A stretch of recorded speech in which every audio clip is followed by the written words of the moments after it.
जय हिंद दोस्तों, आप देख रहे हैं द जियोपॉलिटिकल डेस्क। आज का टॉपिक बहुत ज्यादा सेंसिटिव है दोस्तों, तो वीडियो को लाइक कर दीजिएगा, चैनल को सब्सक्राइब कर लीजिएगा, लेकिन वीडियो को शेयर जरूर कीजिएगा, क्योंकि आज जो हम बात करने जा रहे हैं वो हर एक इंडियन को पता होनी चाहिए। एक पिकअप ट्रक, एक रिलीजियस टारगेट और 10 किलोमीटर का ब्लास्ट रेडियस। बस सोचिए, अगर राजस्थान एटीएस ने उस ट्रक को 10 मिनट पहले या 10 मिनट बाद पकड़ा होता तो राजस्थान का नक्शा बदल गया होता दोस्तों। पर असली सवाल ये है कि हम हमेशा लास्ट मिनट पे ही क्यों जागते हैं?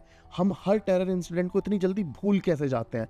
हर बार हमारे ही मंदिरों को टारगेट किया जाता है, फिर चाहे वो दिल्ली हो, फरीदाबाद हो, गुजरात हो और अब राजस्थान। लेकिन देश के अंदर एक अजीब सी नॉर्मलसी चल रही है, जैसे कहीं पे कुछ हुआ ही नहीं है। और दोस्तों, ये सब तब हो रहा है जब पाकिस्तान के अंदर बैठे हुए इमरान खान की बहन ने डायरेक्ट एलिगेशन लगाया है। अपने इंटरव्यू में याल्दा हकीम के साथ इंटरव्यू हो रहा था और उसमें डायरेक्टली उन्होंने बोला है कि आसिम मुनीर पाकिस्तान के साथ एक वॉर चाहता है। वहीं पे इमरान खान चाहता था कि इंडिया और पाकिस्तान के बीच में नॉर्मलसी आए। और ये आसिम मुनीर वही है जो अपने आप को हाफिज कुरान बोलता है, बहुत ही ज्यादा रेडिकल आइडियोलॉजी से ड्रिवन है। आसिम मुनीर, उनकी आर्मी और उनकी पूरी कौम। इसका मतलब एक चीज बहुत ज्यादा क्लियर है, आइडिया सिर्फ बॉर्डर पर टेंशन बनाए रखने का नहीं है। इंडिया को हर उस जगह से टारगेट करना है जहां से पॉसिबल हो, फिर चाहे वो देश के बाहर हो या देश के भीतर हो। यहाँ पे मुझे जियाउल हक का वो डायलॉग याद आ जाता है, ब्लीड इंडिया विद 1000 कट्स। हर पाकिस्तानी इस डॉक्ट्रिन को फॉलो करता आ रहा है और इनकी मॉडस ऑपरेंडी बिल्कुल ये चीज दिखाती है कि किस तरीके से पाकिस्तानी कोई चांस नहीं छोड़ना चाहते हैं कि इंडिया को कहीं से भी इन्फिल्ट्रेट ना किया जा सके। और ये राजस्थान का केस डेंजरस इसलिए भी है क्योंकि ये एक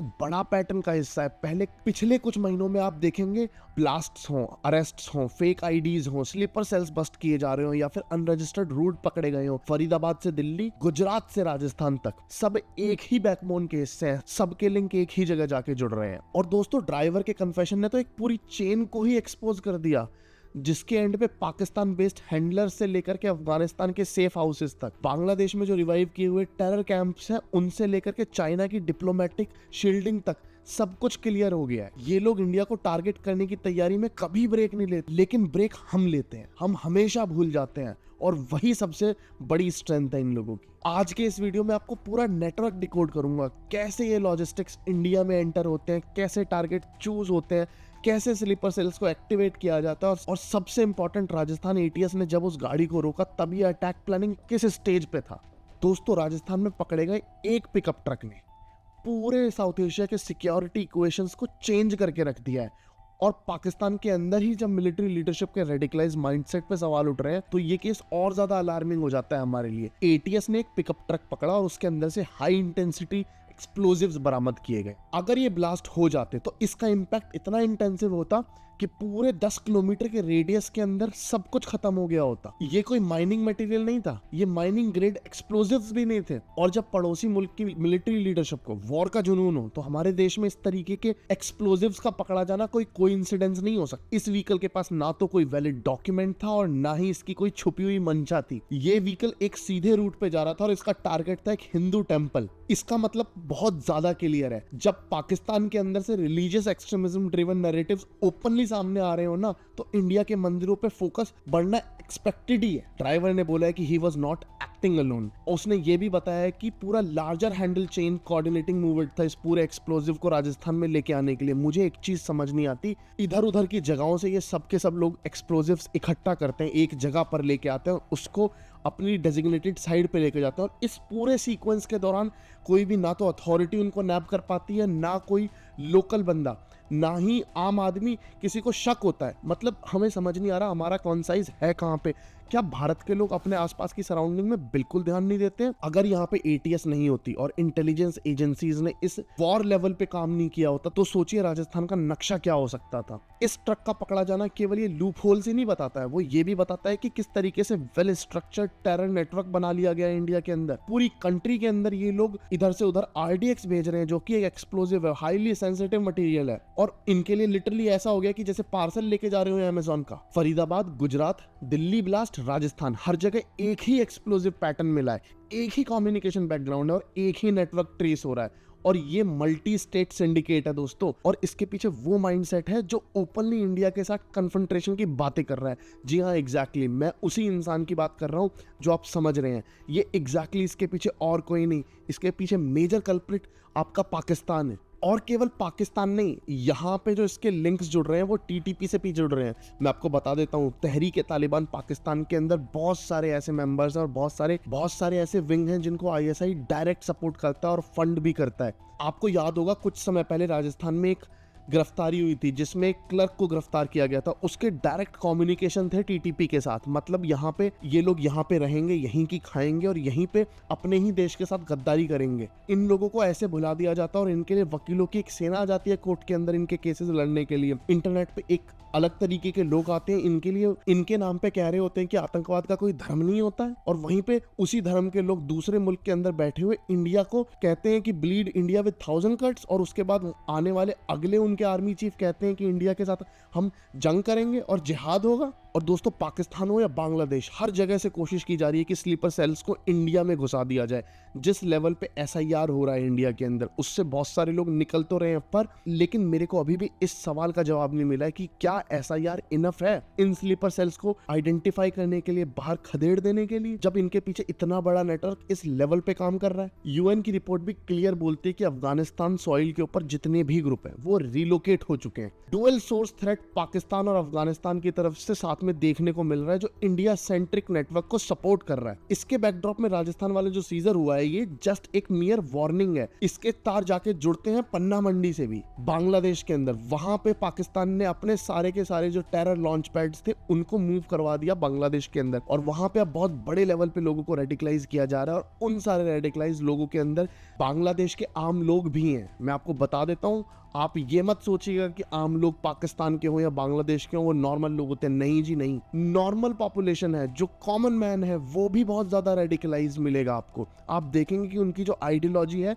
वो इन सारे टेररिस्ट ग्रुप से बहुत ज्यादा अलाइन है, और एग्जैक्टली वही हो रहा है बांग्लादेश के अंदर। जैश ए मोहम्मद के कमांडर्स बांग्लादेश जाते हैं और इन लोगों को ट्रेन करते हैं। इस रोड का नाम है जीटी रोड, और अगर आप थोड़ा सा भी रिसर्च करेंगे तो आप देख सकते हैं जितने भी ज्यादा हाईली रेडिकलाइज्ड मदरसा हैं, जिनसे लोग निकल रहे हैं रेडिकलाइज्ड इंडिया के अंदर, सारे के सारे मदरसा आपको इस ही रोड के अलॉन्ग साइड मिलेंगे। ये पूरा का पूरा प्लान था कि एक इस तरीके का पूरा एरिया निकाल करके पाकिस्तान को दे दिया जाए। गांधी के टाइम पे गांधी ने भी इस चीज की कोशिश करी थी कि इस तरीके का एरिया निकाल करके पाकिस्तान को दे दिया जाए। इनको भी, पाकिस्तान वालों को भी ये चीज पता है कि अगर गलती से भी इस तरीके का एरिया निकल करके कहीं पे भी हाईली सेंसिटिव जोन में चला गया तो it will be like very easy to break India into two parts. और दोस्तों, केवल पाकिस्तान, अफगानिस्तान, बांग्लादेश ही नहीं, यहाँ पे चाइना का भी एक एंगल सामने निकल के आया है। इनको डिप्लोमेटिक शील्ड देता है। इंडिया ने कई बार इस तरीके के टेरर आउटफिट्स को यूएन के अंदर डेजिग्नेटेड टेररिस्ट घोषणा करवाने की कोशिश की है, लेकिन हर बार चाइना ने उस वोटिंग को ब्लॉक कर दिया अपने वीटो को यूज करते हुए। ये चीज ये दिखाता है कि किस तरीके से चाइना भी इनडायरेक्टली इन्वॉल्व है इंडिया के अंदर। चाहे इंडिया के अंदर किसी भी तरीके के डिस्टेबलाइजिंग अटेम्प्ट्स हो रहे हो, उनमें चाइना भी उतना ही इन्वॉल्व है जितना पाकिस्तान और बांग्लादेश। बट चाइना कर्टन के पीछे से काम कर रहा है और ये लोग फ्रंट से काम कर रहे हैं, और ये सारी चीज मिलकर के एक larger regional anti India axis open करती है। ये बताती हैं कि किस तरीके से पाकिस्तान, अफगानिस्तान, बांग्लादेश और चाइना का डिप्लोमेटिक शील्ड प्रोटेक्टिव अम्ब्रेला की तरह वर्क कर रहा है इन लोगों के ऊपर, और इन सारे मिलिटेंट्स को किस तरीके से हमारे ही नेबर्स एड कर रहे हैं इंडिया को डिस्टेबलाइज करने के लिए। और ये केवल एक ही रीजन से हो रहा है, क्योंकि सबको खतरा है इंडिया की ग्रोथ से। फेक आईडीज हो, इलीगल रुके हुए रोहिंग्याज हो, या फिर बांग्लादेशीज हो, रेडिकलाइज क्लर्क्स हो जो इंडिया के अंदर रहते हो, या फिर अनरजिस्टर्ड रूट्स, या फिर ट्रांसपोर्ट व्हीकल, सबके तार केवल और केवल एक जगह से जुड़ते हैं, और वो इन सारे टेरर नेटवर्क से जुड़ रहे हैं। इन लोगों ने हमारे हर बॉर्डर स्टेट के अंदर अपने आप को एम्बेड कर दिया है। मेजर सिटीज या फिर बॉर्डर स्टेट्स के अंदर इन लोगों के स्लीपर सेल्स पहुंचे हुए हैं, और ये केवल उन्हीं जगहों को टारगेट कर रहे हैं।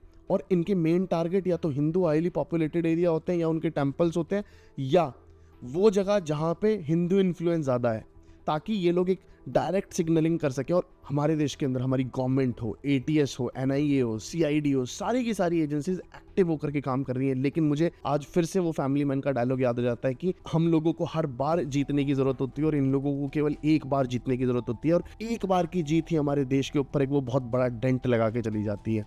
दोस्तों, यहाँ पे राजस्थान का ये केस यही प्रूव करता है कि हमारे अगेंस्ट एक multi state, multi source terror pipeline चल रही है, जो इंस्पायर्ड है एक हॉस्टाइल रेडिकलाइज माइंडसेट से, जो ओपनली इंडिया के साथ वॉर की बातें कर रहा है। इंडिया में मल्टीपल जगहों पे इस तरीके के एक्सप्लोजिव अभी भी पकड़े जा रहे हैं। ये जो नेटवर्क है इनका अभी भी एक्टिव है। आप देख रहे होंगे किस तरीके से एजेंसीज कभी कश्मीर हो, कभी गुजरात हो, कभी तमिलनाडु हो, कभी केरल हो, हर जगह रेड कर रही है और हर जगह मल्टी फोल्ड्स में इस तरीके के थोक में लोग मिल रहे हैं। और वहीं पे इंटरनेट पे एक तबका इन लोगों के लिए वाउच कर रहा होता है। गवर्नमेंट का काम है आप लोगों को बचाना, वो बचाएगी और गवर्नमेंट हर पूरी कोशिश कर रही है, लेकिन हम लोगों को भी इन सारी एजेंसीज की आंख, नाक और कान बनना होगा। और ये जो हम लोगों का माइंडसेट है कि जिसमें कोई भी इंसिडेंट होता है कुछ टाइम बाद हम लोग भूल जाते हैं, हमें इसको रोकना होगा। हम इन चीजों को तब तक नहीं भूल सकते जब तक इन चीजों का बदला ना ले लिया जाए। 9/11 पूरी दुनिया में सबको याद है। आप याद कीजिए, जब 9/11 हुआ था, अपने आप से अमेरिका ने एक वादा किया था कि जब तक ओसामा को हम मार नहीं देंगे तब तक चैन से नहीं बैठेंगे। और सेम चीज उनकी गवर्नमेंट ने नहीं कही थी, अपने आप से हर देशवासी ने भी कही थी। यही चीज, यही जज्बा हम लोगों को, हम जितने भी लोग इंडिया के अंदर है उन सब के अंदर जगाना होगा। और जितने भी ये रेडिकल माइंडसेट के लोग हैं इन सबको एक लाइन से खड़ा करके देश से बाहर करना होगा, नहीं तो इनको एग्जीक्यूट करना होगा। इसके अलावा कोई ऑप्शन नहीं है। हम लोगों को एक चीज समझनी होगी कि हम लोगों को अपनी सोसाइटी को स्ट्रांग करना होगा, हम लोगों को खुद से स्ट्रांग होना होगा और हम लोगों को इन लोगों को मारने से ज्यादा इन लोगों की विल को तोड़ना होगा। हम लोगों को इन लोगों को ये यकीन दिलाना होगा कि as a Indian, as a nation हम लोगों को ब्रेक करना बहुत मुश्किल है। और अगर ये इस तरीके का अटेम्प्ट करेंगे तो ये जिंदा नहीं बच सकते। ये चीज इन लोगों के दिमाग में क्लियर होनी चाहिए। मुझे अपनी राय कमेंट्स में देना बिल्कुल ना भूलें। और दोस्तों, इस वीडियो को ज्यादा से ज्यादा शेयर कीजिएगा। जय हिंद, वंदे मातरम, भारत माता की जय।